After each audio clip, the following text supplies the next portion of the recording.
Hey there, it's ShadowPenguin, back with another Skyrim build. This time, a childhood hero of mine, Robin Hood. I tried my best to incorporate Richard Green's 1950s variant, which was shown on the BBC, into the lore of Skyrim, and I hope I satisfy the more nitpicky of the role players out there. Without further ado, let's launch into the build.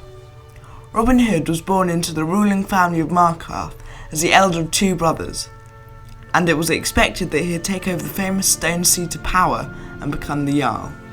Growing up, Robin learnt how to shoot courtesy of one of the men of the mines in the hold.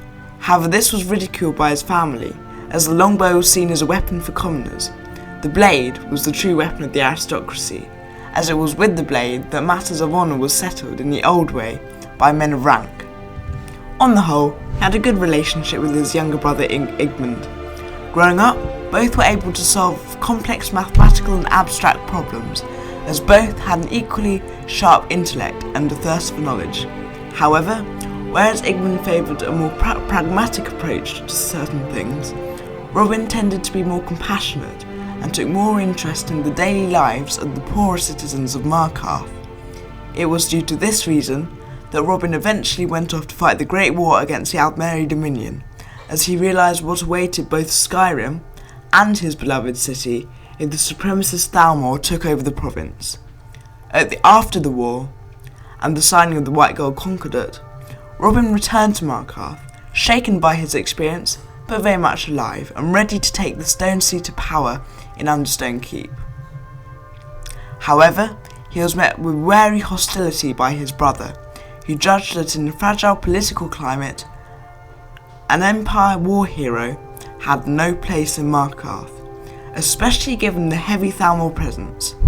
Forced out of Markarth and living rough in the Reach, Robin was left to bitter introspection as to his unjust treatment, until he put this anger to constructive use, as well as his skill with the longbow.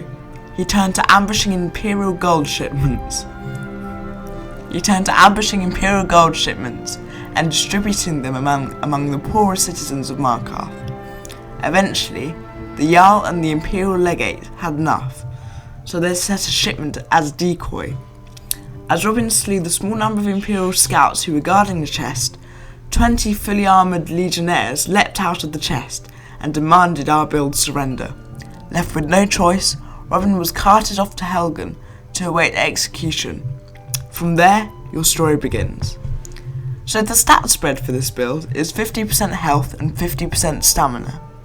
The main skills you'll need for this build are archery and sleek. However, lockpicking, pickpocket and speech are also useful, as well as one-handed, as Robin Hood was raised in the aristocracy based on ideals of single combat, and he had the entirety of the Great War to hone his sword skills.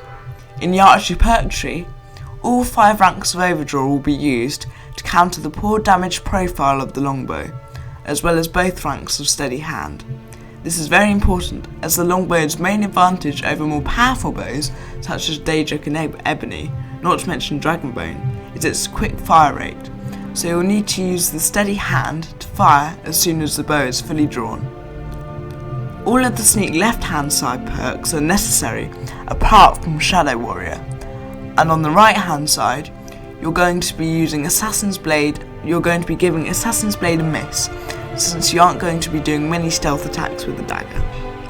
The standing stone for this build is the Thief Stone, as it will help advance the majority of your skills by 20% faster.